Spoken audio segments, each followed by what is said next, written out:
Igor Jankę, dzień dobry. To jest Układ Otwarty, niezależny program o Polsce i świecie. Dziś o sytuacji na frontach Ukrainy, a zwłaszcza w rejonie Kurska. Co tam się tak naprawdę dzieje, bo dochodzą do nas sprzeczne informacje.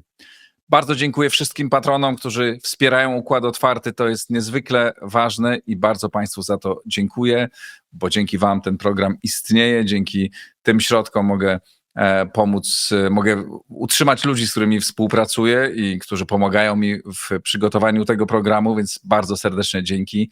Kto z Państwa chciałby dołączyć do tego grona i być współtwórcą Układu Otwartego, zapraszam na mój profil w serwisie patronite.pl. Pozdrawiam też wszystkich mecenasów, a teraz łączę się z moim gościem.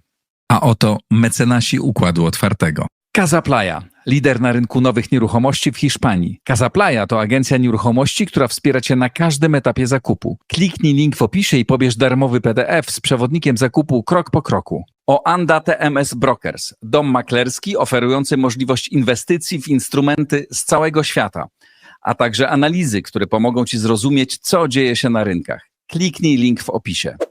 Rosnące koszty IT hamują rozwój Twojej firmy? Z AMSO możesz obniżyć wydatki nawet o 70%, wybierając polizingowy sprzęt IT sprawdzony, wydajny i gotowy do pracy. Sprawdź na www.amso.pl. Hallow, katolicka aplikacja dbająca o Twój rozwój duchowy. Medytacje, modlitwy, muzyka, audiobooki i treści do snu. Pobierz z linku w opisie.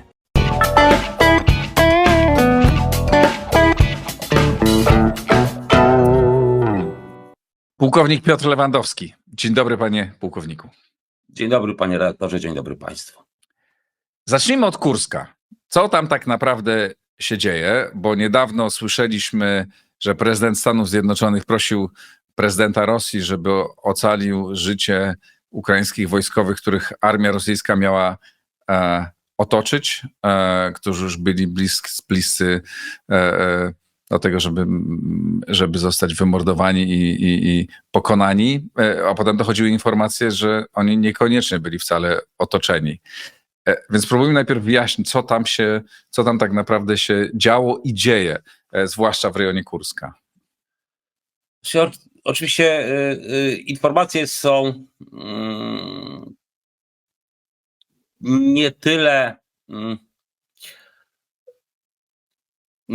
może, tak się staram to starannie sformułować. Dlaczego? Dlatego, że w tej chwili mamy taką zero-jedynkową sytuację, gdzie mamy taką narrację środowisk wrogich Ukraińcom, niekoniecznie prorosyjskich, tak, ale generalnie wrogich naszemu wschodniemu sąsiadowi, plus narrację kanałów bardziej skrycie, bądź mniej skrycie już prorosyjskich, które mówią o tym, że no jak to możliwe, że nieprawdą jest, że otoczono tysiące żołnierzy ukraińskich i to Putin musiał im darować życie, bo niby już darował, tak? No bo przecież wywiad amerykański wie lepiej. I nie jest możliwe, żeby Trump nie miał precyzyjnych informacji. I skoro on mówi to samo co Putin, to już musi być prawda. No to ja bym się chciał cofnąć, panie redaktorze, do poprzedniej prezydentury Donalda Trumpa, który po spotkaniu z Putinem powiedział bardzo znamienne zdanie. I ono brzmiało niemal dosłownie tak, że bardziej wierzę temu człowiekowi, w sensie Putinowi, niż własnym służbom wywiadowczym. I nie kłamał. Nie kłamał. On bardziej wierzy Putinowi niż informacjom własnych służb. I pytanie, co, jeszcze jeśli mogę wejść w słowo, pytanie, co te służby, jakie informacje mu dostarczają, bo ja słyszałem niedawno od jednego z amerykańskich analityków, którzy mówią, że ludzie, którzy dochodzą do Trumpa, przynoszą mu te informacje, które on chce usłyszeć czy przeczytać i że niektóre raporty po prostu nie trafiają na jego biurko, bo ktoś się przetrzymuje, no bo nie chce wywołać złości u najważniejszego. To jest dokładnie to samo, bo na biurko prezydenta Trumpa meldunki kładą mu osoby z tej najwyższej administracji, które już wstępnie je selekcjonują.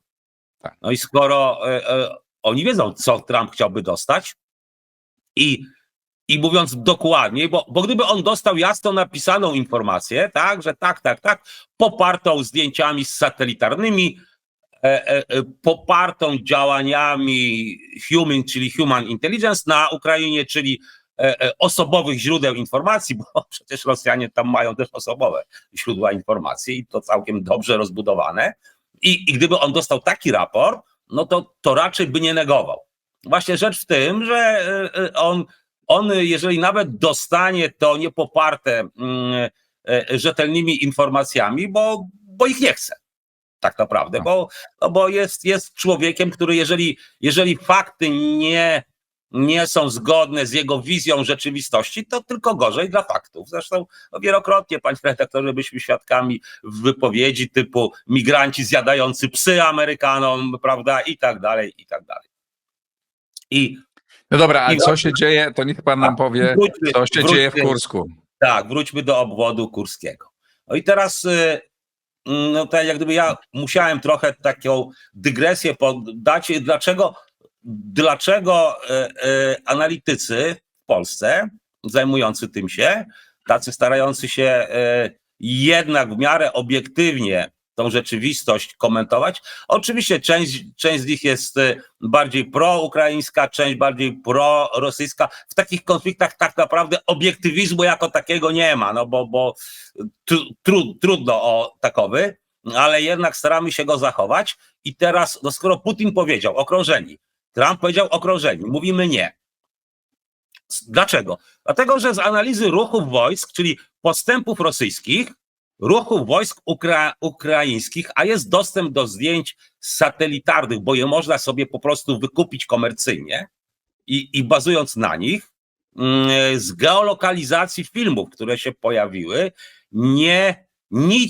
żadna informacja nie pojawiła się, żeby została otoczona jakakolwiek duża jednostka ukraińska. Nie mówię o brygadzie, nawet o batalionie. Owszem, są ukraińscy jeńcy, owszem, część wycofujących oddziałów, szczególnie tych, które przemieszczały się w tak zwanej ariergardzie, czyli były ostatnie, zostały rozbite. Filmy rosyjskie wskazują, że jeńców mogło być od kilkudziesięciu do może 100. Sami Rosjanie mówią o 400. Gdzieś w tych mediach społecznościowych, ci tak zwani blogerzy rosyjscy, oni mówią o 400. Ja mówię o tych takich, którzy starają się być obiektywni, tak? Bo tam oczywiście niektórzy mówią o 5000 okrążonych, 2,5. No nie, nic na to nie wskazuje, więc nie ma tysięcy ukraińskich żołnierzy w okrążeniu. Więc to jest fałsz. I niestety, ale bardzo niefortunne jest, że amerykański prezydent kupuje, mówiąc kolokwialnie, narrację de facto Putina, bo to Putin o tym mówił. Dlaczego tutaj w ogóle pojawiła się kwestia oszczędzania życia? Dlatego, że trzeba pamiętać o tym, że Rosjanie w obwodzie kurskim nie prowadzą operacji wojskowej, tylko operację antyterrorystyczną.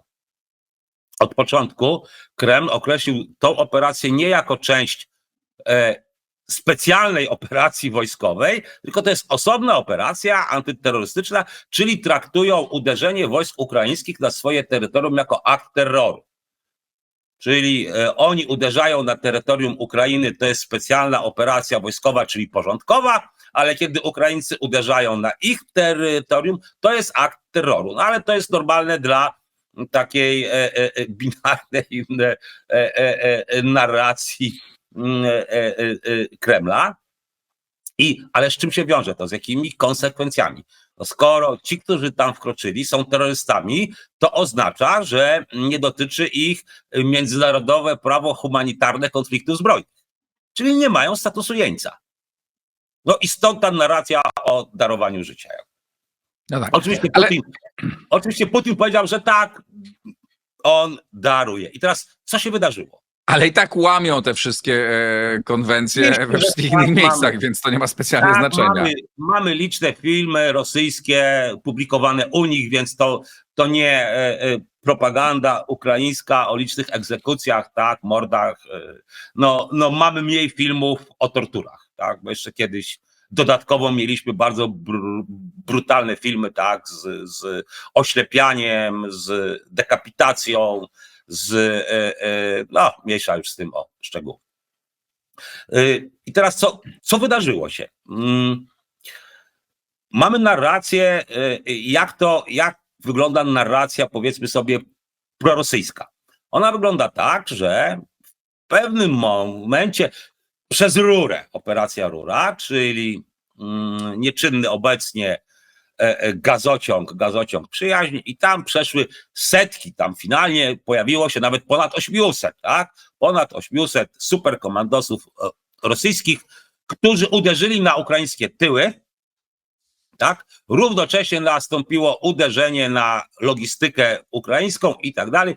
Ukraińska obrona się załamała, Ukraińcy panicznie zaczęli się cofać, utracono setki jednostek sprzętowych, tysiące żołnierzy zginęło, kolejne tysiące znalazło się w okrążeniu. No nie. No wiemy, że Nie. w tej rurze wielu rosyjskich żołnierzy po prostu utknęło i zginęło. To znaczy się, ja też nie kupuję z kolei oświadczenia ukraińskiego, że wyszło 100, zabiliśmy 80, 20 wróciło do rury i tam się otruło. Też nie ma na to tak naprawdę żadnych wizualnych dowodów. Film z ostrzelania niewielkiej grupy żołnierzy rosyjskich, tak, którzy idą w rozproszenie pod ostrzałem, nie pozwala nam potwierdzić, że doszło do rzezi rosyjskich grup dywersyjno-rozpoznawczych. Ja dość mocno analizowałem to, co się pojawiało w mediach obu stron, tych nie spoza głównego nurtu i wszystko wskazuje na to, że tych żołnierzy mogło być rzeczywiście około setki. Ukraińcy prawdopodobnie zabili część z nich rzeczywiście, część jak najbardziej tą rurę opuściła i podjęła działanie, które miała podjąć, czyli działania dywersyjne. Czyli mieli zastosować taktykę uderz, odskocz. Oni nie mieli zająć jakiegoś terenu i czekać na swoich. Ich było za mało, mieli zbyt lekkie wyposażenie, żeby dokonać takiej operacji. I oni to prawdopodobnie wykonali, aczkolwiek śledząc wszystkie incydenty z wymianą ognia, w zasadzie uderzyli tam, powiedzmy sobie, na północ od Sudży. Tam doszło do kilku kontaktów ogniowych i te grupy się najprawdopodobniej dość sprawnie wycofały. Z tym, że to nie spowodowało żadnego załamania ukraińskiej obrony. Po pierwsze, było ich zbyt mało. Po drugie, zbyt daleko od linii styczności wojsk. A po trzecie, odwrót wojsk ukraińskich zaczął się ponad dobę wcześniej. Bo widzieliśmy to po postępie wojsk rosyjskich. I teraz, co wydarzyło się moim zdaniem naprawdę? Odwrót ukraiński nie był skutkiem uderzenia rosyjskiego, tylko Rosjanie uderzyli na całym froncie, bo zauważyli odwrót wojsk ukraińskich. Dlaczego tak uważam? Dlatego, że postęp rosyjski nastąpił równocześnie i wszędzie. Po prostu. Nastąpił równocześnie i wszędzie, gdzie oni mieli koncentrację oddziałów. Ale wszędzie na całej linii frontu? Nie, na kilku kierunkach, bo walcząc nie ma się równej koncentracji na całej linii frontu. Więc byli skupieni na 3 głównych kierunkach uderzeń. I na tych wszystkich 3 nastąpił w ciągu jednej doby bardzo duży postęp wojsk. Czyli na 3, czyli na których, proszę wymienić? Czyli tak, z kierunku Koreniewa, potem kierunek, powiedzmy sobie, centralnie od strony Kurska, czyli z północy na południe i kierunek w pobliżu Sudży, który był takim kierunkiem pomocniczym i to był rejon wcześniejszego ukraińskiego kontrataku, zakończonego zresztą niepowodzeniem. Ale przepraszam, bo chciałem wyjaśnić. Mówi pan, że te ten atak w tych 3 miejscach, mówimy cały czas o rejonie Kurska. Tak, tak. Czyli Nie o całej linii frontu nie, ukraińskiego. Cały czas obwód kurski. I to akurat Rosjanie zrobili bardzo sprawnie. To im trzeba oddać. Oni uderzyli w idealnym momencie, żeby jeszcze złapać kontakt z wycofującymi się oddziałami ukraińskimi i podjąć działania pościgowe. Mało tego, oni mieli na to przygotowany wcześniej plan. Na sytuację odwrotu. Bo w ogóle dlaczego do odwrotu doszło? Do odwrotu doszło, bo Rosjanie bardzo skutecznie obezwładnili ukraińską logistykę w obwodzie kurskim. Po prostu. Tam pojawiło się masę takich dramatycznych relacji tych żołnierzy ukraińskich wycofujących się, którzy mówili o tym, jak są atakowani, także wycofują się i właściwie wycofują się pod atakiem cały czas. Tak, bo Rosjanie natychmiast przeszli do działań pościgowych. Czyli nie zrobili takiego błędu, jaki zrobili Ukraińcy na przykład w czasie swojej operacji na Chersońszczyźnie, gdzie pozwolili Rosjanom nie tylko wyjść już z podnóża, ale jeszcze przekroczyć szeroką przeszkodę wodną. Tutaj Rosjanie absolutnie. Oni dokładnie wyczuli moment, uderzyli na wszystkich kierunkach, na wszystkich uzyskali postęp, bo Ukraińcy mogli prowadzić co najwyżej działania opóźniające już. Mało tego, uderzyli też skutecznie u podstawy włamania, tak, odcinając jedną z dwóch funkcjonujących dróg odwrotu. Ale to nie wszystko. Rosjanie wysadzili też 2 mosty w Sudży, właśnie wtedy, w dość taki efektowny sposób, bo rosyjskie rozpoznanie obrazowe, czyli drony w tym wypadku, wykryło, że te mosty są zaminowane i czekają na wysadzenie, kiedy Ukraińcy będą prowadzić działania odwrotowe. Fakt zaminowania mostów świadczy, że te działania już były zaplanowane. Mostów się nie minuje nie wiadomo ile w przód. Mosty się minuje w momencie, kiedy mamy podjętą decyzję o działaniach odwrotowych. I te mosty zaminowane były. No i ukraińskie drony wleciały pod te mosty i po prostu zdetonowały ładunki, zanim część oddziałów ukraińskich się wycofała. I mieliśmy sceny, gdzie konwój ukraiński dotarł do wysadzonego mostu, utknął i rosyjski atak powietrzny, który ten konwój całkowicie niszczy. Przy czym tam jak gdyby żołnierzy specjalnie nie było. Na filmie nie widać, żeby tam były sylwetki żołnierzy. Najwyraźniej pojazdy utknęły, Ukraińcy opuścili konwój i jak gdyby przekroczyli rzekę pieszo, bo tam te przeprawy jeszcze sobie przy tych zerwanych mostach zaczęły funkcjonować. No i teraz tak. Nie jest też prawdą, że moim zdaniem ukraiński odwrót był dobrze zorganizowany. Nie mógł być w momencie, kiedy Rosjanie natychmiast przystąpili do działań pościgowych, wysadzili im mosty, pojawiły się grupy dywersyjne z tejże rury i równocześnie wyszło takie głębokie uderzenie oskrzydlające. W jego składzie było bardzo dużo zespołów obsługujących drony. I te drony atakowały rzeczywiście wycofujące oddziały ukraińskie się. Natomiast odwrót nie był wielką masakrą wojsk ukraińskich.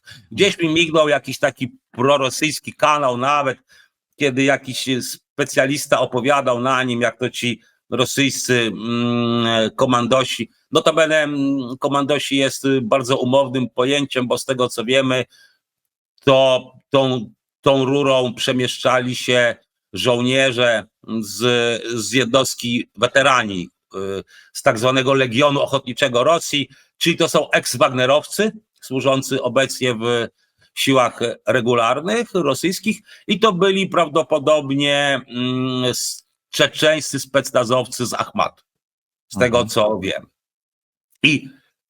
I tam taki był kanał, który snuł opowieść, jak to oddziały ukraińskie konwoje przebijały się przez zasadzki tych grup dywersyjnych pod ostrzałem, dziesiątki pojazdów płonęły. No nie, filmy wskazują, że Ukraińcy utracili, z tych materiałów, które mamy, które Rosjanie opublikowali, być może kilkanaście pojazdów, z czego większość w wyniku uszkodzeń, a nie ostrzału, po prostu się popsuły i zostały porzucone, bo na takim etapie odwrotu nie ma możliwości ewakuacji uszkodzonego sprzętu, ale to było kilkanaście jednostek. Pozostałe filmy pokazują jednostki zniszczone w czasie 7-miesięcznych walk. Dlaczego? No bo raz, że tacy analitycy, powiedzmy jak ja, znają zdjęcia i filmy z wcześniejszego okresu, te pojazdy po prostu znają, a dwa, no choćby poziom rdzy na tych pojazdach wskazuje, że one tam stoją sobie, tak, one są, no bo zima, wilgoć, to ta rdza szybko wchodzi, więc widać, że te wraki tam już stoją od kilku miesięcy. Więc też narracja nieprawdziwa. Czyli finalnie co się wydarzyło? Ukraińcy zaczęli cofać się. Rosjanie przeprowadzili dobrze zaplanowaną operację pościgową. Ukraińcy ponieśli, myślę, że dotkliwe straty, ale nie doszło do masakry żadnej z ukraińskich brygad. Co więcej, Ukraińcy dość szybko ustabilizowali obronę w takim przygranicznym pasie, czyli zatrzymali ten postęp rosyjski, czyli wykonali trudną rzecz. Z zadań odwrotowych przeszli do obrony, bo wiemy, że to są te same brygady, które wykonywały odwrót. Co oznacza, że finalnie w końcowym etapie ten odwrót uporządkowali, straty poniosła ariergarda. Po części ją się zostawia po to, żeby prowadziła działania opóźniające, zakładając, że może ponieść ciężkie straty. I w tej chwili te działania pościgowe rosyjskie zostały zatrzymane w pasie przygranicznym. Dalej jeszcze po stronie rosyjskiej Rosjanie z działań pościgowych usiłowali przejść do działań przełamujących, czyli z takich ugrupowań przedbojowych przeszli do ugrupowania bojowego, usiłowali przełamać tą obronę, nie udało się, utknęli tam. Natomiast Rosjanie wykonali inny ruch, bo ten plan był, siły NATO były przygotowane, one były zadaniowane wcześniej już i równocześnie uderzyli takie głębokie oskrzydlenia, wykonali wzdłuż, przekraczając granicę państwową, te części granicy, które nie były aktywne. Czyli uderzyli, mówiąc obrazowo, na lewo i prawo ukraińskich brygad w obwodzie kurskim. A pan powiedział, siły NATO były przygotowane. Czy to przejęzyczenie? Nie, siły NATO były przygotowane, czyli na tę sytuację. A, NATO były przygotowane. Ja zrozumiałem, siły Paktu Północnoatlantyckiego. Coś mnie ominęło. Nie, to by musiało nas dużo ominąć, tak? Gdyby siły NATO miały być przygotowane na coś takiego, to by nas musiało bardzo dużo ominąć w międzyczasie. Tak. Naprawdę bardzo dużo. Więc siły na tą sytuację były przygotowane i one usiłują w tej chwili kolejny raz okrążyć zgrupowanie ukraińskie, ale już wchodząc na terytorium Ukrainy. Ukraińcy przerzucili, żeby uniemożliwić to, przerzucili odwody, z tym, że z tego, co mówią Rosjanie, na takich dość miarodajnych źródłach wynika, że Ukraińcy przerzucili głównie bataliony tak zwane autobusowe, czyli bataliony, które z konieczności przerobiono na lekką piechotę, bo zabrakło dla nich ciężkiego uzbrojenia. W tym wypadku nie jest to jakaś super tragedia, dlatego że Rosjanie w obwodzie kurskim te działania pościgowe, co jest dość znamienne, prowadzili głównie piechotą i dronami. To była bitwa piechoty. Ukraińcy, kiedy zaczęli działania odwrotowe, oni stopniowo zabierali stamtąd ciężki sprzęt. Dlaczego tak mało jest porzuconego ukraińskiego ciężkiego sprzętu? Nie dlatego, że odwód był świetnie zorganizowany. Tego sprzętu już tam wtedy niewiele zostało po prostu. Bo jednak ten odwrót musiał być częściowo chaotyczny, bo następował pod naciskiem Rosjan. Nie ma cudów. Nie ma cudów. Zresztą o tym mówili żołnierze ukraińscy też. A o ile nastąpił ten dobry dzisiaj w stosunku do tego, co było, nie wiem, tydzień temu czy 2 tygodnie temu, jaką część tego terenu Ukraina oddała? I jakie ma to znaczenie strategiczne? Ile zatrzymała? Okay. To wygląda na taki kilkukilometrowy pas, Dlaczego tam? Bo tam są stare umocnienia rosyjskie, które Rosjanie budowali, żeby nie pozwolić wejść Ukraińcom. Wiadomo, wtedy Ukraińcy weszli prawie bez oporu rosyjskiego. Te umocnienia zostały zdobyte, niezniszczone i w tej chwili Ukraińcy wykorzystują je właśnie w tym pasie, broniąc dostępu Rosjan. Ma to znaczenie, dlatego że w tej chwili bronią już swojego terytorium tak naprawdę. To, że oni są tam 2-3 kilometry w głąb obwodu kurskiego, już praktycznego znaczenia nie ma. To już nie jest żadna karta przetargowa. Zresztą moim zdaniem nigdy tą kartą tak naprawdę Ukraina nie mogłaby zagrać. Ja tak osobiście uważam. Więc już tej karty przetargowej nie ma. Jest w tej chwili obrona przed naporem Rosjan, żeby oni nie poszli dalej, czyli nie wdarli się do obwodu stumskiego. No i przy okazji mamy powiązaną z tą operacją niewielkie działania ukraińskie w obwodzie białgorodzkim, ale to ewidentnie jest taka akcja dywersyjna mająca odciągnąć rosyjskie siły od obwodu kurskiego. Zresztą ona chyba się wielkim sukcesem nie zakończyła. No właśnie, tak mi się wydawało, że jakby tu tam nic nie poszło. Ukraińcy ponieśli dość spore straty. Rosjanie absolutnie się nie dali zaskoczyć tą operacją. To biorąc pod uwagę całość sytuacji na frontach, co się, jakby pan ocenił, co się zmieniło w tym czasie, zwłaszcza w ciągu tych ostatnich negocjacji na tym bardzo wysokim międzynarodowym amerykańsko-rosyjsko-ukraińskim szczeblu? Co się zmieniło na polu walki? To znaczy się, może kończąc jeszcze ten obwód kurski, bo on zdominował ostatnio tą militarną narrację mocno. Z perspektywy samej wojny obwód kurski nigdy nie był kluczowy, w związku z czym zresztą ja od początku należałem do tych osób komentujących wojnę na Ukrainie, którzy uważali, że ta operacja jest politycznie bardzo udana, natomiast militarnie nie jest warta takiego zaangażowania. No i chyba Ukraińcy to zrozumieli, prawda? Ja też słyszałem takie głosy, że to wycofanie to miał być taki sygnał polityczny, że oni są gotowi do negocjacji. Tak. Przy czym to było powiązane z tym, że rzeczywiście logistyka ukraińska tam ponosiła bardzo, bardzo ciężkie straty, żeby zaopatrywać te oddziały, czyli bo o co chodzi? Zamiast 100% zapasów albo 80% zapasów więcej było niszczone na drogach, niż docierało do brygad ukraińskich. A Ukraińcy nie mają komfortu, jeśli chodzi o zapasy niezbędne do prowadzenia walki, szczególnie amunicję. No i jak gdyby to ma przede wszystkim fatalny oddźwięk propagandowy obecnie, bo po pierwsze stało się w złej chwili, czyli Rosjanie, którzy mocno oddziaływują na wyobraźnię jednego z kluczowych ludzi, którzy w tej chwili rozdają karty, prezydenta Stanów Zjednoczonych, więc on kupuje tą narrację rosyjską najwyraźniej. Więc raz fatalny moment, dwa, daje to okazję Rosjanom do oskarżania Ukraińców o zbrodnie wojenne. Dlatego, że mamy sytuację, kiedy wyzwalają de facto swój teren, który był pod ukraińską okupacją przez kilka miesięcy i teraz mamy narrację, która ma przykryć niejako Irpień, Buczę i wiele innych miejscowości, gdzie dokonano udokumentowanych zbrodni, przy czym co dokumentuje jak na razie ukraińskie zbrodnie. Ja nie wykluczam, że mogło dojść do jakiejś zbrodni wojennej. No to jest życie, tak?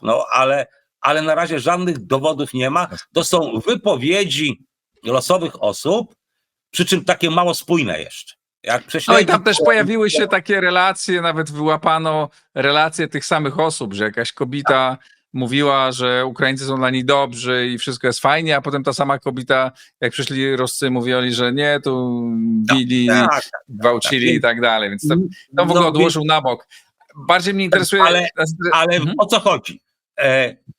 ale Amerykanie wycofują się z komisji badającej zbrodnie wojenne na Ukrainie. Tak. Nie ma. Nieważne, czy Amerykanie w to wierzą. Potrzebują pretekstów. I je wykorzystują. Mhm. Amerykanie zawieszają walkę w cyberprzestrzeni. Pojawiła się dyrektywa sekretarza obrony nakazująca zaprzestanie walki w cyberprzestrzeni z Rosjanami. Obie strony mają wojska do walki w cyberprzestrzeni. Tak naprawdę rzadko o tym mówiliśmy, ale akurat amerykańskie wojska do walki w cyberprzestrzeni były jak najbardziej czynnie zaangażowane w tą wojnę. Już nie są.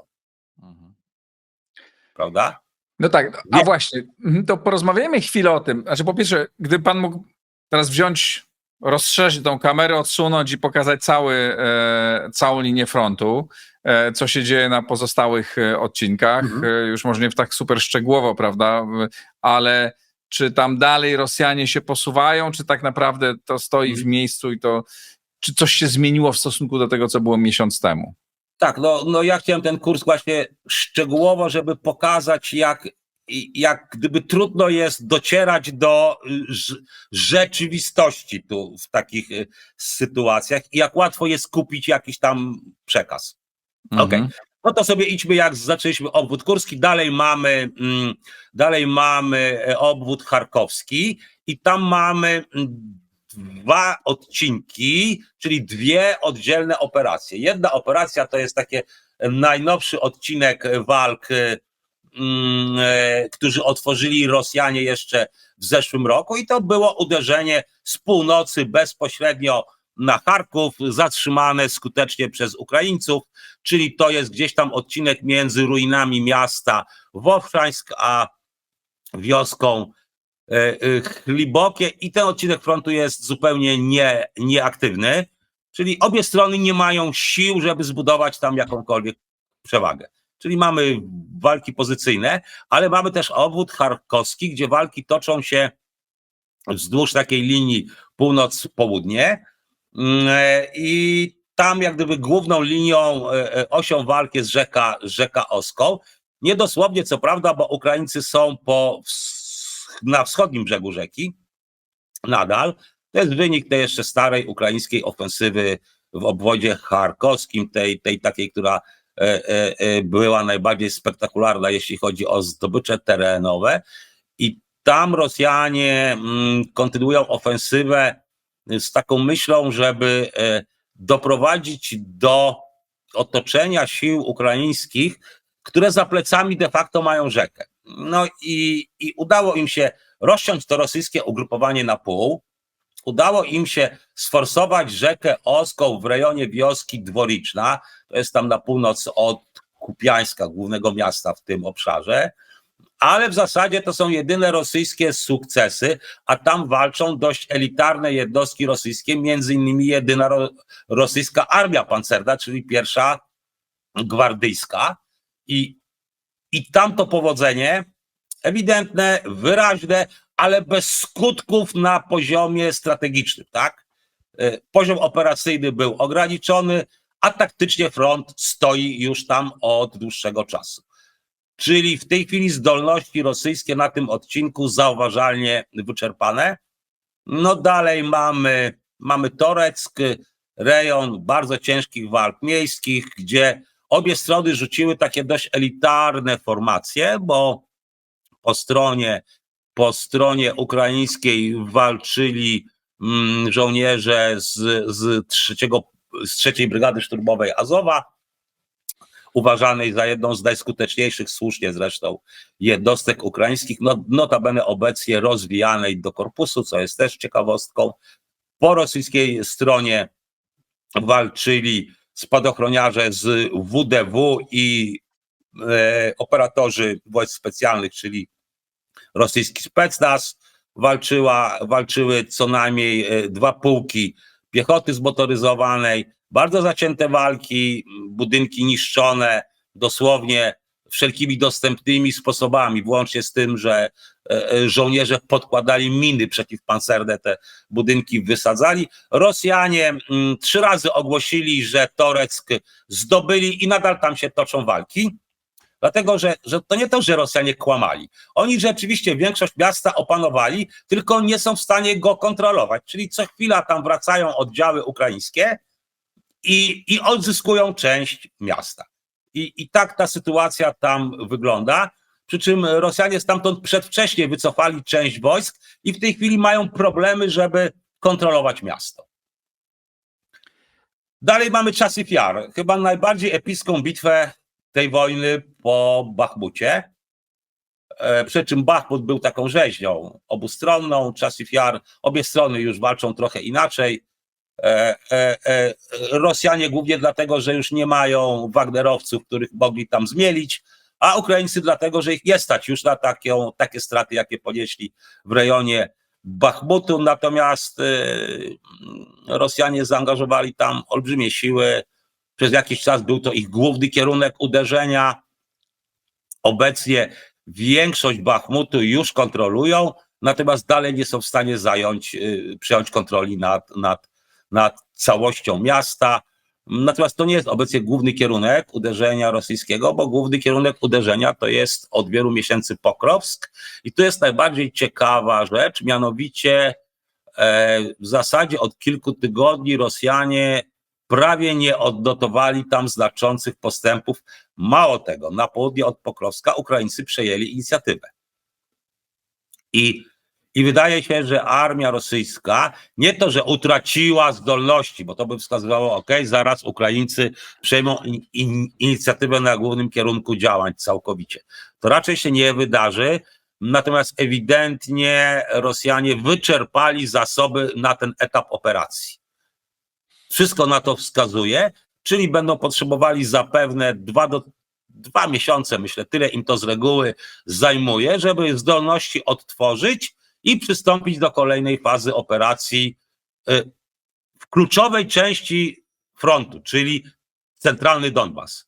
To jest kluczowa część dla Rosjan od wielu miesięcy. Zresztą oni tego, od ponad roku tak naprawdę. Zresztą oni tego nie ukrywają, Kreml mówi o tym oficjalnie. Także rosyjskie straty na tyle duże, zasoby logistyczne na tyle małe, że operacja ewidentnie zwolniła. Rosjanie to wykorzystali, żeby częściowo przejąć inicjatywę.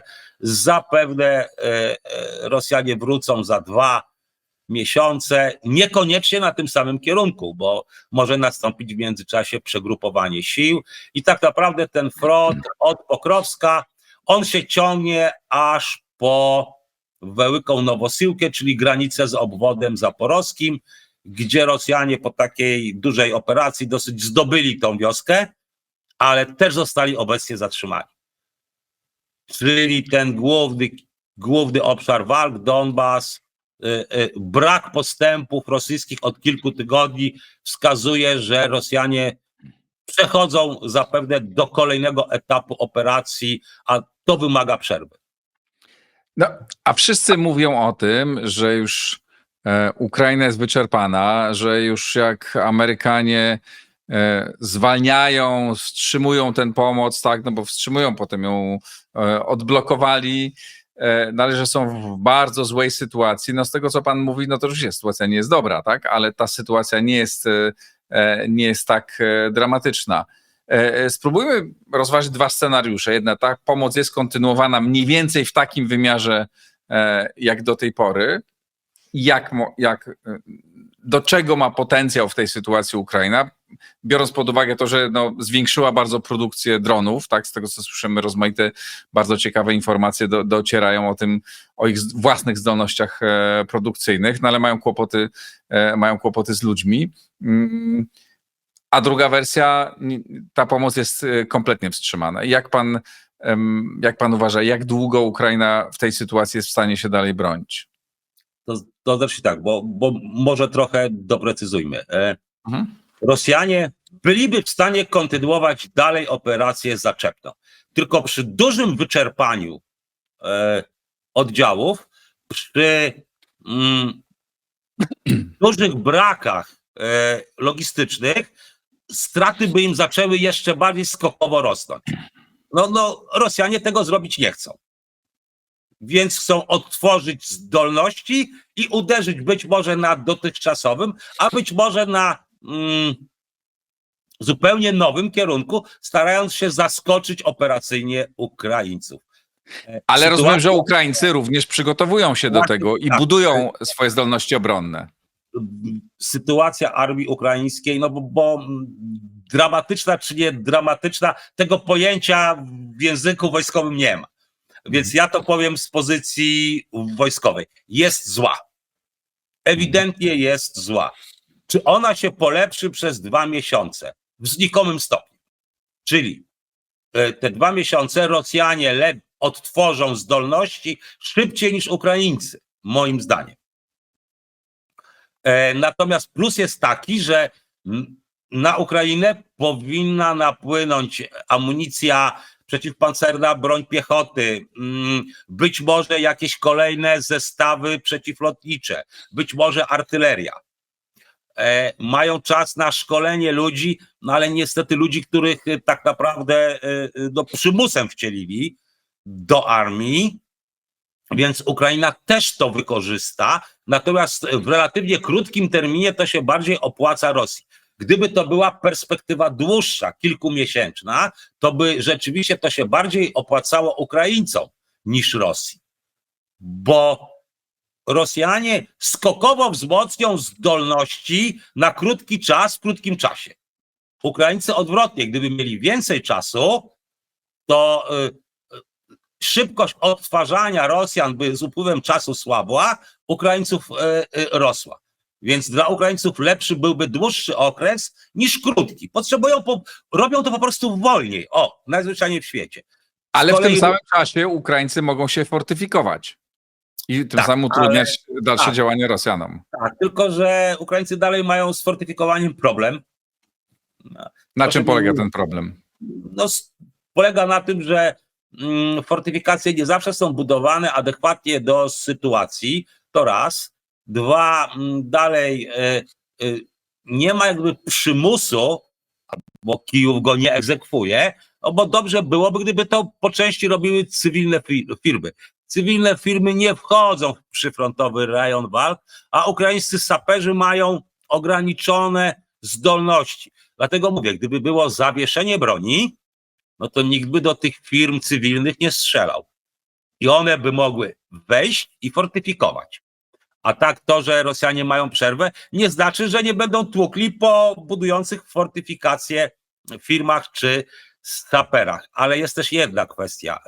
No nie da się ufortyfikować tak olbrzymiej linii frontu. I Rosjanie bardzo sprawnie uderzają w te punkty, gdzie fortyfikacje słabsze są.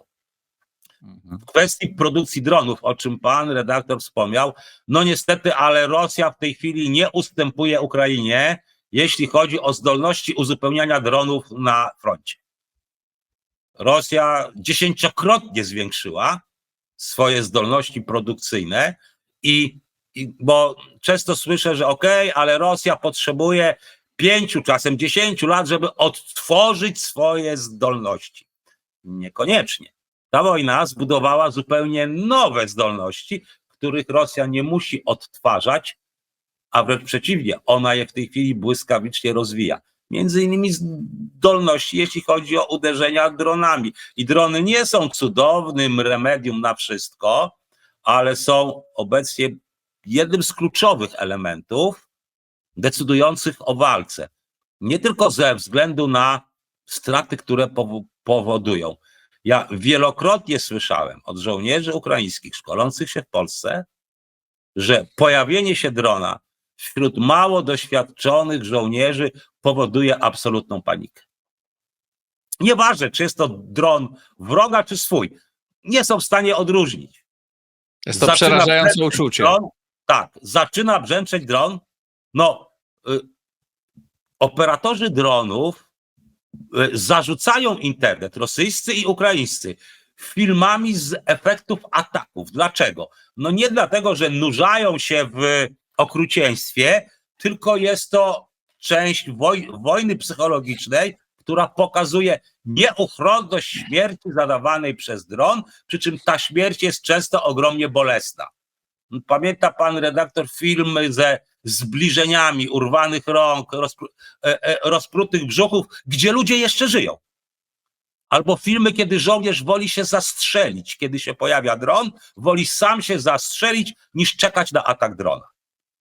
Te filmy zupełnie celowo są publikowane i one oddziaływują rzeczywiście bardzo mocno na wyobraźnię szczególnie mało doświadczonych albo siłą wcielonych, czyli nisko zmotywowanych żołnierzy. Przy czym skuteczność dronów rzeczywiście podobno, ja nie jestem specem od dronów, bazuje na tym, co mówią ludzie, którzy walczą, że 1 na 10 to jest bardzo dobry operator drona. Ale rozumiem, że Ukraińcy też szkolą tych operatorów dronów i to jest akurat, rozumiem, ta bardziej, tu pewnie jest więcej chętnych, bo to jest ta bardziej bezpieczna działalność, tak? Bo operator drona no, nie jest na pierwszej linii, tylko tam jak najbardziej jest z tyłu. Obie strony szkolą operatorów dronów, przy czym zdarza się, że mają ich tylu, że brakuje dronów i wtedy robią z nich piechotę. To takie skargi się pojawiły i po ukraińskiej, i po rosyjskiej stronie, że był szkolony na operatora drona, a nagle dali karabin mu, dobra, idziesz do brygady zmechanizowanej, będziesz walczył w okopie. Zakładając, że Amerykanie wstrzymują swoją pomoc, pańskim zdaniem, jak długo Ukraińcy są w stanie się bronić? Ja uczestniczyłem w takiej rozmowie 2 dni temu z 2 ekspertkami z Ukrainy, które mówiły, że to jest około, jedna z nich mówiła pół roku, druga mówiła, że to może być nawet do roku są w stanie, byliby w stanie wytrzymać. Jak to wygląda z pańskiego punktu widzenia? Czyli doprecyzujmy, Amerykanie wstrzymują całkowicie pomoc, tak. Przy czym całkowicie rozumiemy, na przykład odcinają tak zwany link 16, czyli element, który wspiera elektronicznie. Tutaj notabene gdzieś w naszych głównych mediach, ja korzystam z tej sytuacji, takie off-topy mam, ale staram się tą głupią propagandę kontrolować, że F-16 będą nieskuteczne, bo Amerykanie odetną im elektronikę. No. Link 16, który jest taką smyczą elektroniczną FA-16, dzięki czemu on kierowany tą smyczą walczy lepiej, nigdy nie obsługiwał FA-16 na Ukrainie. Więc Amerykanie nie mają czego odciąć, jeśli chodzi o F-16. Amerykanie nie dali swoich F-ów i tego linka do F-ów nie uruchomili. Więc czy te F-y nie mają i tak pełnej zdolności? Nie mają pełnej. One i tak są, brzydkie słowo, wykastrowane trochę, no po prostu, tak? Ale wróćmy do meritum. I teraz tak, zawsze link 16 funkcjonował na Ukrainie, tylko nie obsługiwał F-y i na końcu linka 16 zawsze siedział żołnierz amerykański, przepraszam, kontraktor amerykański. O, tak? Bo Amerykanie absolutnie nikomu nie dadzą dostępu do końcówki tego systemu. Okej. I wróćmy do rzeczy. Teraz rozumiem, zakładamy tak, że Amerykanie odcinają wszystko, tak? Czyli taki lockdown, jak zrobił Trump, raz już. Tak. No bo tego nie można wykluczyć, że to zrobi. Nie można wykluczyć.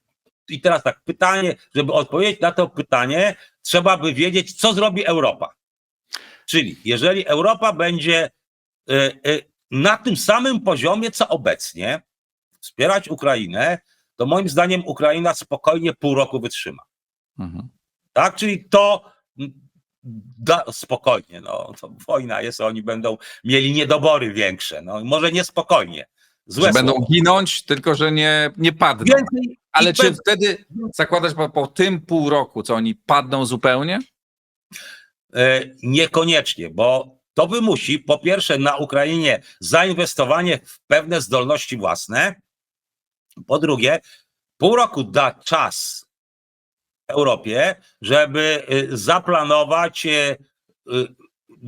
wznowić produkcję tego, czego Ukraina pilnie potrzebować będzie, dokonać zakupów interwencyjnych na świecie i jak gdyby tą pomoc po pół roku zwiększyć. Natomiast jeżeli się nie zwiększy, no to po pół roku rzeczywiście Ukraina będzie mogła walczyć dalej. Nie sądzę, żeby się załamała nagle, tylko będzie miała większe deficyty, będzie tracić szybciej teren i będzie ginąć więcej żołnierzy ukraińskich po prostu.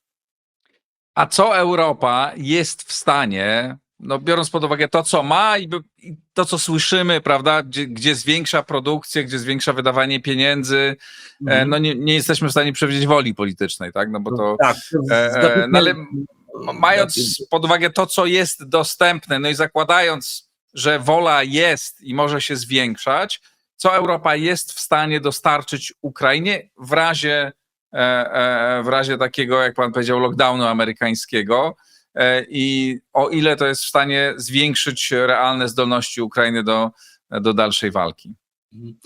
To zacznijmy od pieniędzy. I tu trochę przewrotnie powiem, bo słowa, które się między innymi przypisuje Napoleonowi, czego potrzebuje do prowadzenia wojny, tak 3 rzeczy. Pieniędzy, pieniędzy i pieniędzy.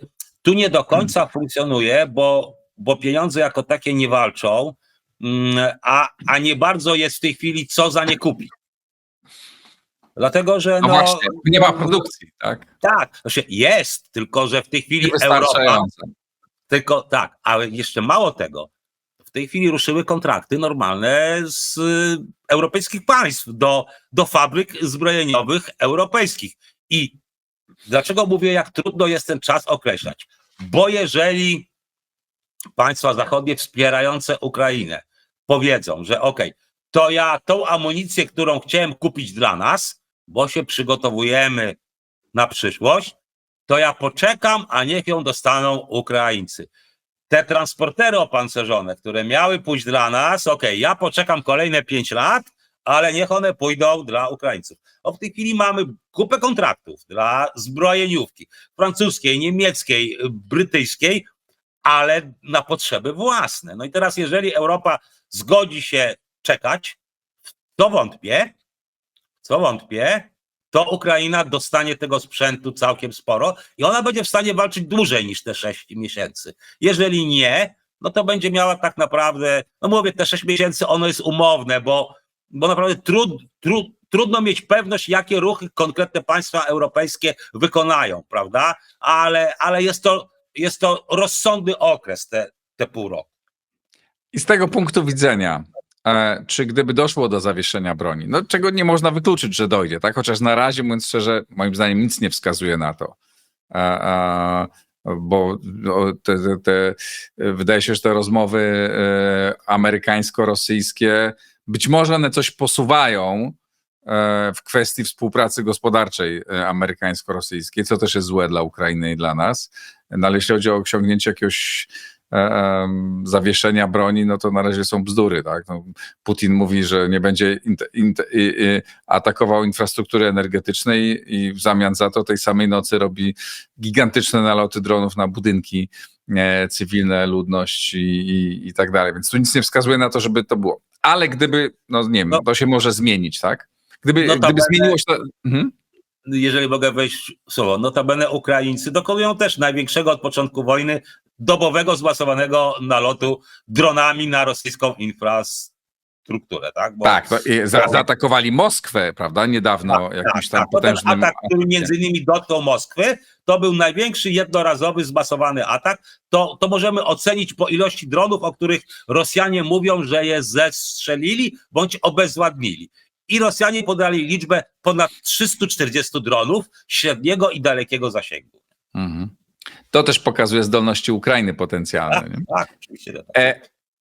Czy gdyby doszło do tego zawieszenia broni na miesiąc, 2, 3, to jest dla Ukrainy, znaczy tak, z jednej strony, no wiadomo, że Rosjanie będą odbudować swoje zdolności, ale z drugiej strony, no i Ukraina będzie też odbudować swoje zdolności, ale też Europa będzie zwiększać swoje zdolności, będzie zwiększać produkcję. I tu mamy tak, czy pańskim zdaniem po tych kilku miesiącach, gdyby doszło do takiego zawieszenia trwającego kilka miesięcy, Europa byłaby w stanie dostarczyć taką ilość sprzętu na Ukrainę, że ona byłaby zdolna dalej walczyć skutecznie? Czyli również nie tylko się bronić, ale prowadzić jakieś działania ofensywne? To jest w ogóle do wyobrażenia? Nie, jeśli chodzi o działania ofensywne, sama Europa nie ma takiej możliwości. Nie w sytuacji, kiedy Europa też musi realizować kontrakty dla siebie. No właśnie, bo wszyscy... Nie ma. Zresztą, panie redaktorze, nawet gdyby ktoś podjął, dobra, zbieramy wszystkie leopardy, które ma Europa Zachodnia i dajemy Ukrainie.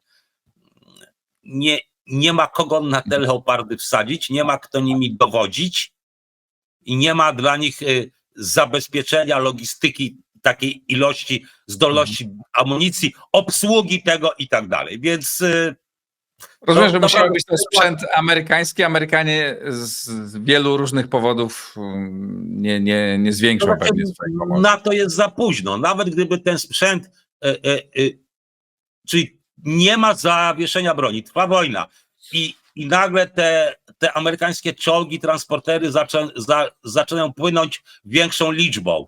No, zajęłoby to naprawdę długie miesiące, bez gwarancji na dobry efekt, bo na ten sprzęt by trzeba przesadzać zawodowe brygady ukraińskie, czyli nie tworzyć nowych, bo to by była porażka. 155. Brygada Francja pokazała, tak, gdzie to nie jest czas na tworzenie nowych brygad. Czyli wycofywać najlepsze brygady zawodowe, przezbrajać ich na zachodni sprzęt i one wracałyby na front. Nie ma już na to czasu. Dlatego, tak jak powiedziałem, w tej chwili zawieszenie broni długoterminowe dla Ukrainy jest dużo bardziej opłacalne niż dla Rosji. Dlatego Rosja tego zawieszenia broni nie chce. Bo to by dało właśnie szansę wycofania najlepszych ukraińskich brygad, przezbrojenia ich na zachodni sprzęt, gdyby on popłynął, a nie wykluczone, żeby się pojawił, bo proszę zwrócić uwagę, co mówi Trump. Trump mówi, ja już nie będę dawał Ukrainie sprzętu, ale jestem gotów go Ukraińcom sprzedawać. No to no to Europa Zachodnia wyjdzie z ofertą, kupujemy od was 200 Abramsów. No przecież Polska kupiła spółki 200 ponad. Prawda? Tak. No to Europa mówi Trumpowi, Trump jest biznesmenem. No kupujemy 200 Abramsów, 400 Bradleyów, tak, do tego Paladyny, artyleria samobieżna, czyli kompletne 2 brygady ciężkie. Na przykład, no. I zapłacimy za to. No i podejrzewam, że Trump jak najbardziej powiedziałby, płacicie, proszę bardzo. Pytanie, czy kupią, no i pytanie, ile Rosjanie jak wykorzystają ten czas. No, ale to moim zdaniem to już wychodzimy bardzo daleko w przyszłość. Tak daleko, bo przy tym Rosjanie mają też problem z zasobami ludzkimi. One nie są nieskończone. To wiemy, bo to są informacje z republik. Skoro zbrojeniówka już cierpi na brak kadr, oczywiście jest wyjście. Związek Radziecki, plakaty, kobiety na traktory, kobiety skręcają pociski i tak dalej, tak? Ale na razie to Rosja nie ogłosiła wojny. Przy czym musimy pamiętać o ważnej rzeczy, o czym się czasem zapomina. Rosja nie ogłosiła powszechnej mobilizacji. Tak. Rosja cały czas nie bierze przecież ludzie, w ogóle nie ma mężczyzn z wielkich miast rosyjskich na wojnie. Tak, ogłosiła częściową, prawda? No wtedy, kiedy się front zaczął kłaść, tak? Kiedy Cherson, Charków, tak, 2 kierunki, front się kładł. Rzeczywiście tam naprawdę na rzeź wysłali według różnych danych, to znaczy wiadomo, że zginęło z tych powołanych na szybko co najmniej 40 000, bo to jest jak gdyby potwierdzone nekrologami i tak dalej. I oni ich rzucili dosłownie, zapchali trupami front, co zresztą potem robili Ukraińcy tak naprawdę też, bo zmuszeni byli. To zrobili jedni i drudzy na pewnych etapach wojny. Natomiast nie wiem, czy pan redaktor wie, jakie są premie przyznawane żołnierzom rosyjskim, bo w ręce Ukraińców ostatnio ulotki wpadły. Nie wiem, słyszałem wiele różnych wersji tego, w każdym razie. Ja tą ulotkę oglądałem. Trwałem wieku. Więc to jakie są? Za kilometr płacą. Za kilometr? Tak, tam jest chyba ekwiwalent $11 za zdobyty kilometr. Nie? $11 za zdobyty jak kilometr? To wygląda, nie? No, jak to wygląda? Gdzie gość przychodzi po te $11, ale nie, panie Andrzeju Andrzejewiczu, a nam wychodzi 980 metrów. Nie? Ale jest tak. To znaczy się tak naprawdę. To groteskowe. Mówi się, że wojnę zaczynają zawodowcy, kończą rezerwiści. Obecnie Jest po obu raczej stronach. wygląda to tak, że wojnę zaczynają zawodowcy, a kończą kontraktorzy. Mhm. Bo obie strony w tej chwili głównie motywują finansowo. Obie strony. Tak. Podsumowując, rozumiem, że jest tak. Ukraińcy stracili część terenów w Kursku, ale nie jest to żaden dramat Nie jest strategiczny. Natomiast jest to bardzo dobrze zaplanowana operacja rosyjska, co dla nas jako Polski jest bardzo cennym materiałem do analizy odnośnie zdolności rosyjskich w planowaniu dużych operacji. Dużych, średnich. To nie była duża. Średnich operacji. I była to nieźle przeprowadzona operacja, z tego co pan mówi. Tak.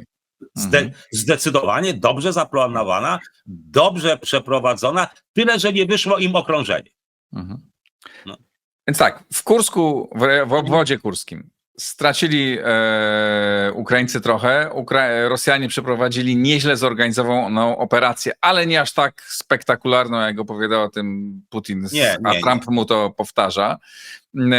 Na pozostałym terenie długim Rosjanie atakują, ale też nie ma żadnego przełamania, nie ma żadnej jakiejś radykalnej zmiany. Ukraińcy mają zdolność do obrony, ale wytrzymają jakąś ograniczoną ilość czasu.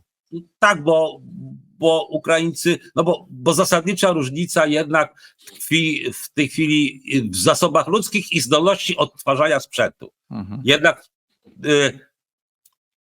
Ukraińcy nie mają takiego komfortu, jeśli chodzi o naprawę sprzętu, jak mają Rosjanie, bo oni pakują uszkodzony sprzęt na pociągi i wywożą na drugi koniec Rosji prawie. Ukraińcy cały kraj jest w zasięgu pocisków rakietowych. Nie dronów, który ma głowicę 50 kilo. Te drony są efektywne, ale atakując nie fabrykę zbrojeniową, tylko rafinerię. Z tą głowicą on nie zrobi szału, jeśli chodzi o strukturę naprawczą sprzętu uzbrojenia ciężkiego. Więc Rosjanie naprawiają sprzęt szybciej, naprawiają go więcej, prawda?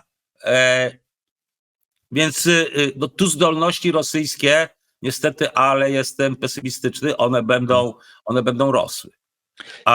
A mówię, co jest ważne, żeby to przebrzmiało. Brak postępów rosyjskich wynika przede wszystkim z tego, że doszli do wniosku, że poziom strat i ubytków w logistyce jest taki, że im się bardziej opłaca zakończyć ten etap operacji, tak? I powrócić po 2 miesiącach. Z tym, że tak, zgodnie z sztuką wojenną przerw operacyjnych się nie powinno robić. Ale Rosja ma... Rosyjskie siły zbrojne nie są armią nowoczesną. Mimo wszystko, nadal. One mają wiele elementów nowoczesnych, jak na przykład drony, ale dalej mają tą ociężałość, stąd te przerwy operacyjne, których nie powinno być. I teraz będą mieli przerwę, pewnie ze 2 miesiące, nie dlatego, że się zupełnie wyczerpali. Nie. Uznali, że potrzebują 2 miesięcy do kolejnej fazy wojny, po prostu. Czyli nie możemy wyciągać jakichś optymistycznych wniosków z tego, że przez najbliższe 2 miesiące Rosja nie będzie robić postępów, bo to będzie tak naprawdę przerwa, przygotowanie się do następnego ataku. I rozumiem, że... Bo jeżeli mogę, przepraszam, że tak słowo wchodzę, bo jeżeli niespodziewanie dla Rosjan i dla Ukraińców gdzieś pęknie front, to Rosjanie sobie odpuszczą odtwarzanie zdolności, tylko będą usiłowali to wykorzystać, prawda? Ale ewidentnie obecnie koncepcja taka jest, że oni przychodzą, przy czym Ukraińcy to sprawnie wykorzystali, bo Ukraińcy też dostrzegli, że napór Rosjan słabnie i na kilku kierunkach przeszli do kontrataków. Oczywiście one są taktyczne, maleńkie, ale są. Raczej nie ma co liczyć na jakiś większy strategiczny atak i No, kontrofensywę można- ukraińską. No, jak gdyby kilka brygad ukraińskich jednak zostanie zwolnionych z obwodu kurskiego i to cennych brygad, Mhm. bo tam Ukraińcy angażowali, dlatego ja nie byłem entuzjastą tej operacji, bo Ukraińcy tam angażowali bardzo, bardzo cenne brygady. 80., 82 to są z korpusu ukraińskich wojsk powietrzno-desantowych doskonałe brygady i je prawdopodobnie, no bo de facto skrócił front się, tak? Ja nie używam pojęcia skracanie frontu, bo to się kojarzy z komunikatami Wehrmachtu z II wojny światowej, gdzie oni 2 lata skracali ciągle front i finalnie skrócili go do Berlina. Ale de facto no wycofanie z obwodu kurskiego skróciło front o wiele kilometrów. Więc kilka brygad ukraińskich zostanie uwolnionych. Czy Ukraińcy pokuszą się o jakąś operację zaczepną? Trudno powiedzieć. Natomiast ona, jak im dobrze pójdzie, będzie miała znaczenie operacyjne, ale nie strategiczne. Czyli nie wpłynie na przewagę całkowitą, jak gdyby, nawet nie przewagę, ale na poziom inicjatywy Rosja. Może tak. I w interesie Ukrainy jest to, żeby doszło do długiego zawieszenia broni, bo to da im szansę na odbudowę. Pomimo tego, że Rosjanie w tym samym czasie też będą oczywiście wykorzystywać ten czas, ale mimo wszystko się to Ukrainie opłaca. No i zapewne dlatego Putin będzie dalej zwodził Trumpa za nos, prowadził z nim rozmowy, obiecując mu rozmaite rzeczy, ale tak naprawdę nie jest w interesie Putina doprowadzenie do zawieszenia broni. Chyba że Trump mu zaproponuje coś niezwykle atrakcyjnego. Ja chciałem powiedzieć to, tak, że się pojawi czynnik X jakiś. Tak. Co dla nas wcale, znaczy każda atrakcyjna oferta dla Rosji nie jest dobra dla Polski. Każdy czynnik X, którym zagra, no chyba żeby zagrał, nie wiem, to jak nie chcecie podpisać, to on mobilizuje pierwszą dywizję pancerną, pierwszą dywizję piechoty, one gromadzą się w portach amerykańskich, prawda, i mówi, że okej. Od tego to na pewno nie zrobi. Nie. Były takie podejrzenia, i to słyszałem od Amerykanów przed objęciem władzy przez Trumpa, no, że Trump na początku doposaży Ukraińców, dopali im sprzętu, pozwoli im walczyć po to, żeby mieć lepszą pozycję negocjacyjną. No ale on tego w ogóle nie zrobi, tak? I prowadzi zupełnie inną rozmowę. Były rzeczywiście, tak jak pan redaktor mówił, nawet wśród komentatorów amerykańskich, nie tylko u nas. Tak. Absolutnie się to nie się nie stało. Więc jak gdyby dokładnie tak, Rosja, przy czym tak, to, że Rosja w tej chwili osłabiła napór i przygotowuje kolejny etap ofensywy, świadczy o tym, że nie chcą ani zawieszenia broni, ani pokoju. Dokładnie. Bo gdyby myśleli poważnie o zawieszeniu broni, to by parli do przodu bez względu na straty. No bo im dalej zajdą, no bo najprawdopodobniej zawieszenie broni na pewno nastąpi wzdłuż linii styczności wojsk, a być może pokój też. Więc im dalej zajdą, tym będą więcej mieli. Więc parliby bez względu na straty. Nic się nie dzieje. Nie. To jest ważna uwaga. Tak, żeby nie ponosić niepotrzebnych strat na tym etapie, ze względu na osłabienie wojsk, osłabienie logistyki, tak, spowolnili, odtwarzają, żeby zapewne gdzieś w kwietniu, być może w maju, tak, zacząć kolejny etap ofensywy. Bo wiedzą, że Ukraińcy owszem, wykorzystają ten czas, ale do wzmocnienia obrony, a nie zbudują w tak krótkim czasie zdolności ofensywnych. No więc to mówię, skoro nie brą za wszelką cenę do przodu, no to znaczy, że nie planują pokoju. No to jest prosty czynnik. No. Tak. No i to jest smutna puenta, czy smutna jak smutna, no to jest nieoptymistyczna w każdym razie. No oczywiście tak, Putin nie chce pokoju. Tak, no bo mówiąc naprawdę tak zupełnie powierzchownie, no Ukraińcy stracili ten obwód kurski, który może asem ani atutem nie był, ale kartą jakąś tam był, chociaż mówię, ja uważałem, że tam Putin z Trumpem tak to ustalą, że to nie będzie karta, którą Ukraińcy będą mogli zagrać, tak? No mamy dalej jednak przewagę rosyjską ewidentną i to niestety nie tylko na froncie, pomijając te tam punktowe kontrataki ukraińskie, ale niestety też jeśli chodzi o budowanie zasobów ludzkich, prawda? Natomiast dalej, no pytanie, na ile Rosja, bo to nie to, że im zbraknie ludzi, nie? Na ile zdecydują się upośledzać własne społeczeństwo, własny przemysł kosztem ludzi, którzy na froncie giną, nie? Putin się tym nie przejmuje. Tak? Ukraińcy tym się przejmują, a Putin tym się nie przejmuje, więc... Póki co się absolutnie tym nie przejmuje. No Panie jeszcze na koniec jak gdyby, bo ja to zawsze wykorzystuję. Nie? Naprawdę może nasi politycy się przestaną kłócić o pierdoły. Każdą swoją na YouTubie wypowiedź staram się kończyć. Panie redaktorze, jak patrzę naprawdę na to, co się dzieje, gdzie naprawdę partie, które żadna z nich nie była nigdy prorosyjska. Nie była, oskarżają się o prorosyjskość, czy dla pana redaktora, bardziej komentującego scenę polityczną niż ja, to nie jest żenujący obraz w sytuacji, którą mamy?